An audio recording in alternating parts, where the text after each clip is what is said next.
Hello. What I'd like to do today is review 9A, all the things that we did before spring breaks, go over them really quickly so that you'll remember what we did and be able to go back and use this as a reference should you have any other questions. Remember, it's really, really important that you set up all your problems, show your work correctly, and show all the units. It will be very important as we get into 9B this week when we get back together again. So I just want to take a couple minutes and review for you. So the first thing we learned to do was molar mass. Molar mass is also called the gram formula mass or the gram molecular weight. And the way you find this is by using your periodic chart and figuring out how many grams per mole of each element on that periodic chart. So let's get started. We have calcium, and we have one of those, so it's 1 times 40.1. Chlorine is 2 of those, so it's 2 times 35.5. And when you multiply them and you add them together, you get 111.1 grams per mole. So that is the correct unit when we're asking for molar mass or gram molecular weight. It's how many grams there is in 1 mole of the substance. Remember, 1 mole is Avogadro's number, which is 6.022 times 10 to the 23rd atoms or molecules, and that's how many grams it would weigh if I have 6.022 times 10 to the 23rd molecules of calcium chloride. So that was the first problems that we did. That one wasn't too difficult. Now we're going to convert grams to moles or moles to grams. And in order to do that, you need the molar mass. So let's get started making sure that you understand this is what we start with. And this, how many moles, is what we're trying to find. So write down what you start with, which is 39.0 grams of LiF. Grams of LiF is on the top, so grams of LiF is on the bottom, and we're changing that to moles of LiF. But remember, I said in order to do that, we need our molar mass. So let's come over here, and we have lithium, which is 6.9, and fluorine, which is 19.0, and we add those together, and we get a total molar mass of 25.9 grams per mole. This is needed to put in here. So I'm going to put 1 for moles and 25.9 in grams. And we talked about in class that moles always gets 1, but I want you to understand why. It's because there are 25.9 grams for every 1 mole of LiF. So that's why we put the 25.9 in the grams and 1 in the moles. For the next question, we're just reversing that. So what are we given? What are we starting with? We're starting with 0.50 moles of CuSO4, and we're trying to find the mass, which is we're trying to find grams. Okay? All right, we're going to need the molar mass again, so let's do the molar mass over here. We have Cu, we have S, and we have oxygen. So Cu is 63.5, S is 32.1, oxygen, there's 4 of those, remember, so we have to multiply 4 times 16.00. For sake of time, I'm just going to give you a total and get to 159.6 grams per mole. That's your molar mass. Okay, so let's come back over here. We're starting with 0.50 moles of CuSO4. If moles of CuSO4 is on the SO4 is on the top, then moles of CuSO4 is also on the bottom. And we're trying to change that into grams of CuSO4.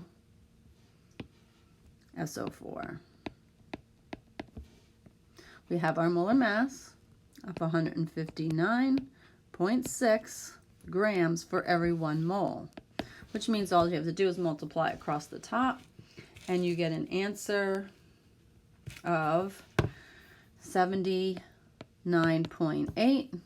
But since I only have 2 sig figs, I'm going to change that to 80, put a decimal point after, showing that that 0 is significant. And then it's 80 grams of CuSO4. So there we've done 3 problems, making sure that I show all the units, both all the way through and also in your answer. That's very important. Alrighty. converting moles to atoms or atoms to moles. Make sure that you understand atoms. We're counting them. So we could count just an atom of copper.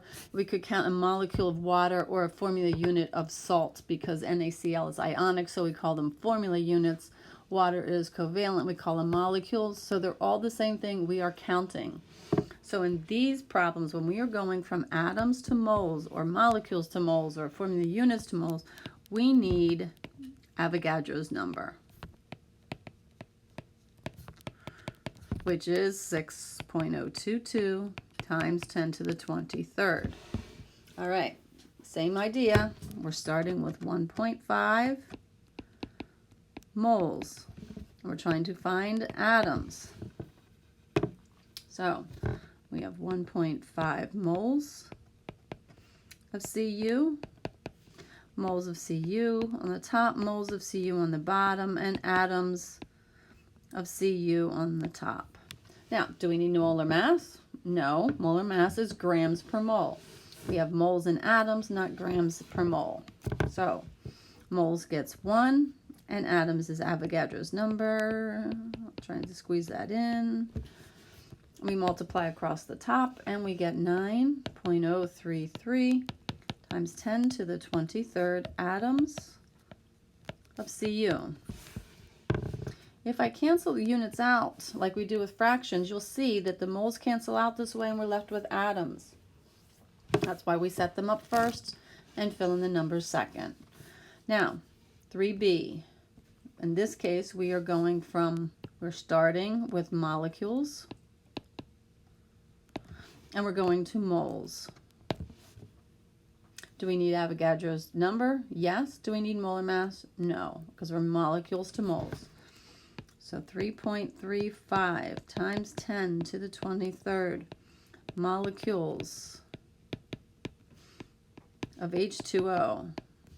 So if molecules of H2O is on the top, molecules of H2O is on the bottom, and moles of H2O is on the top. Molecules cancels out. We're left with moles, which is exactly what we wanted to have.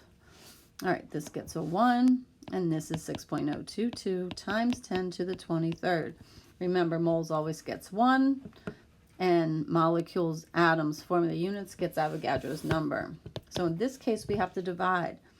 But there's something really, really important that you have to make sure of when you put in this calculator, and that's that you put parentheses in when you put this in your calculator.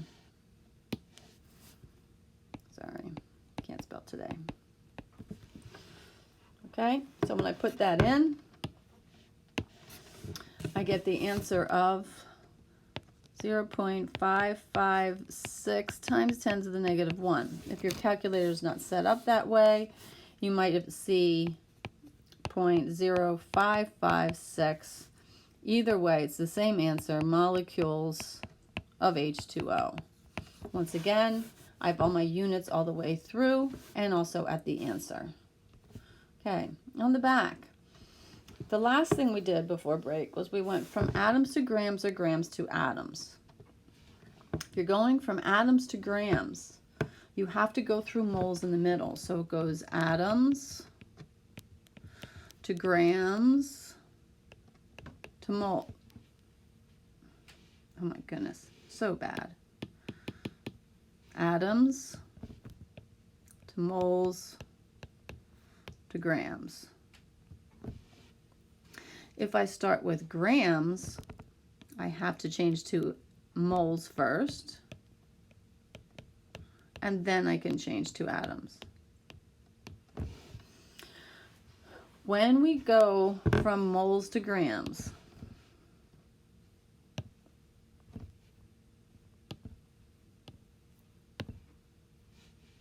we need molar mass.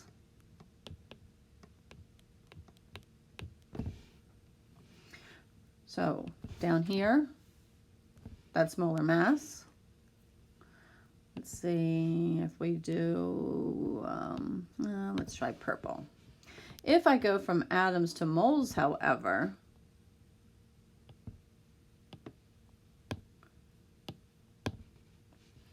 this is when I use Avogadro's number.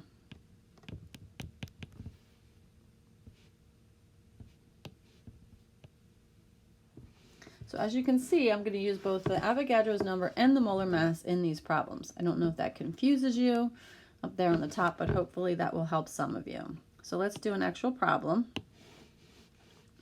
What is the mass of water if there are 5.35 times 10 to the 26 molecules of water? You're going to need the molar mass of water, but to just save time, I'm going to use the molar mass of H2O to be 18.016 grams per mole. That would be 2 hydrogen plus 1 oxygen and add it all together, and that'll just save us a little bit of time. So this is what we're starting with. And we're starting with molecules. We're trying to find grams. So therefore, we are going to do, when we start with molecules and go to grams, this is going to be A up here. This is the formula we're going to use for A. Remember, we said atoms, molecules, formula units, they're all the same. So we have 5.36 times 10 to the 26 molecules, H2O, molecules H2O on the top, and we're going to, what up here? Moles. So moles of H2O. Set up the next fraction bar. Moles of H2O was up here on the top, so now we need moles of H2O on the bottom. And we're trying to change that to grams of H2O. I would like you to get in the habit of setting up your problem all the way across first and then filling in the numbers. So when we go from moles of H2O to molecules of H2O, moles is 1, molecules is 6.022 times 10 to the 23rd. Over here, moles is 1, grams is 18.016 grams for every 1 mole of water. So yes, we're going to multiply across and divide in the bottom, but don't forget you need these parentheses in your calculator here again, or else it will not come out to the right answer. All right, when you do that, let me see. All right, I have 1600.557, but I only need 3 sig figs. So I have 1600, underline that 0 to show that that is significant grams of H2O. That seems like a lot of grams of water, but understand that you don't have just 1 mole of the substance of water. You have 5.36 times 10 to the 26 molecules. So a lot more than 1 mole. So that's why it has such a heavy mass or a heavy weight. All right, 4B. How many molecules? So what are we starting with? We're starting with 95 grams, and we're going backwards to molecules. So how many molecules is what we're trying to find. So therefore, we're going up here, we're going to use that formula. We start with grams, then we go to moles, and then we go to atoms. So 95.0 grams H2O, grams of H2O on the bottom, and we have to change grams to moles first. And then once we have moles of H2O, we have to change that now to molecules of H2O.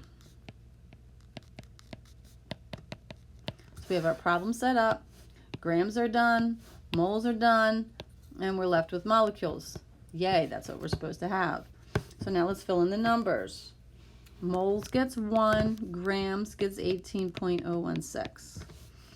Molecules per mole, mole here gets 1, and this is 6.022 times 10 to the 23rd using Avogadro's number again. So that means we're going to multiply 95 times Avogadro's number and then divide it by 18.016. The answer is 3.175 times 10 to the 24th. But since I can only have 3 sig figs, it's 3.18 times 10 to the 21st molecules of H2O. So I hope that helps you remember exactly what it is that we talked about before spring break, and that you can use this as a reference should you need to go back and look at it any time in the future. Thank you and have a great day.